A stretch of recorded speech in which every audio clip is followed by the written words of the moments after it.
right next to the library and out to that main parking lot where the officers are. I don't know if the officers got confused by them coming down the stairs, but you did see them all just take off to that area with their guns drawn. But we're getting mixed reports of exactly where this guy is, if he's still on campus or did he run out right after the shots were fired into a nearby field. I can tell you from our vantage point, all of the surrounding areas, including the subdivisions along with the schools, there are numerous cops around here as well. Police officers just patrolling the streets, just looking just to make sure that this guy, if he did run out, he's not going to get very far. All right, well, we've got Damon Fernandez standing by, who's got a student eyewitness with him, so we want to go to him. But if you would hold your shot for us, Andy, and we'll continue to watch, and especially if it indicates that they are racing after somebody, if you'll let us know. Damon? Well, Melanie, I have a lady named Sharon with me right now. She's one of the many students who were forced to evacuate. She told me a little bit about what happened. Now, you heard the gunshots, Sharon. Tell me about what you heard. Yes, sir. It was approximately about 5 gunshots. I was coming from going to a pre-algebra class. It was right there by the Lone Star Cafe. And once everyone heard the shot, it was a immediate panic of running. From what I heard, it was 2 young men who had an argument that led to gunshots. Now, how'd you guys get the order to leave the campus? Was it something that came through email?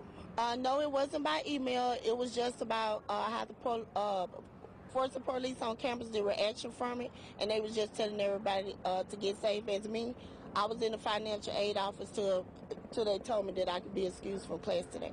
Now, you said you heard about 5 gunshots. Can you tell exactly where they were coming from on campus? They was coming from around the corner, like in the middle of the yard, like right by the library. And it was about 5 of them.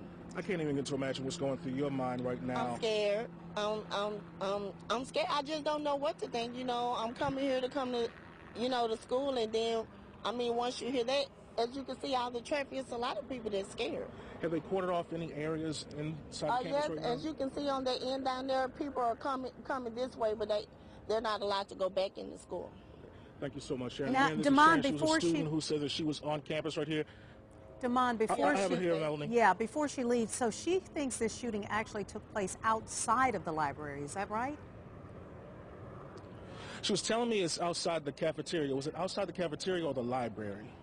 It was outside the cafeteria. You know where the cafe? Okay, the cafe is right here and the library is right across. So it's in between the middle section right there. So it's kind of like in between the two buildings. And the cafe was full of people. Everyone's full of people just going to get intermediate to their classes. They're not even letting people back there in their neighborhoods because they got everyone blocked out. So you can see these parents right here waiting on their kids. Now, Damon, Gotcha. also, Again, Melanie, you can tell the panic out here. Damon, also, can you just tell me, where did she get the indication that there may have been 2 men arguing, that this might have been the result of some kind of argument? Okay. Now, Sharon, where did you get the information that there may have been 2 people arguing?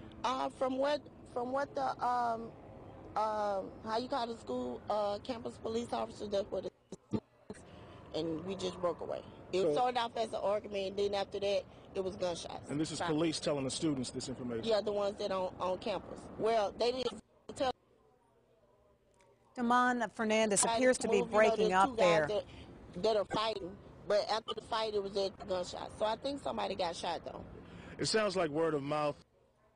All right, Damon.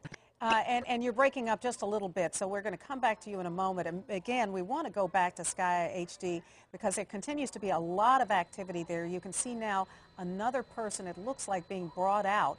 And I want to go up to Andy Bass in Sky. Andy, can you tell us what we're looking at here? It looks like that as a lady brought out in just an office chair with wheels on it. She might be injured or whatnot, or just, I'm not too sure what's going on, but they did bring her out in an office chair.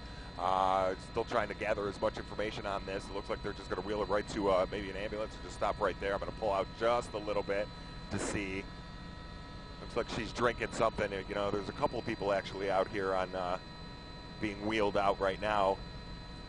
So it appears as though they've been able to get inside and at least indicate whether or not there are other people in these buildings.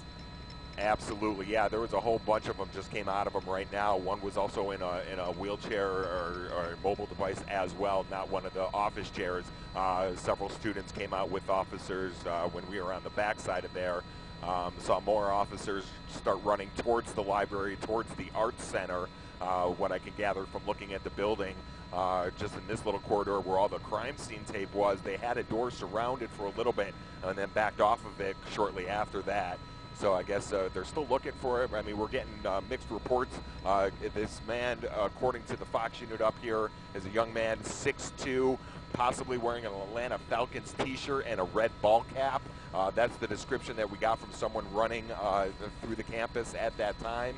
So we're still trying to confirm that if that's the suspect that they're looking for at this time. All right, but it does look as though some of the activity on campus has slowed down a little bit, so you don't see groups of students being let out as quickly.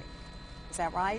Not like when we first got here on scene. It looks like that most of the. I'm sure they're still searching for students to see if they're hiding in any of these areas. Okay. It's not a very large campus, but it's big enough to go from building to building just to make sure that all the students got out. Every now and then we'll see one wandering.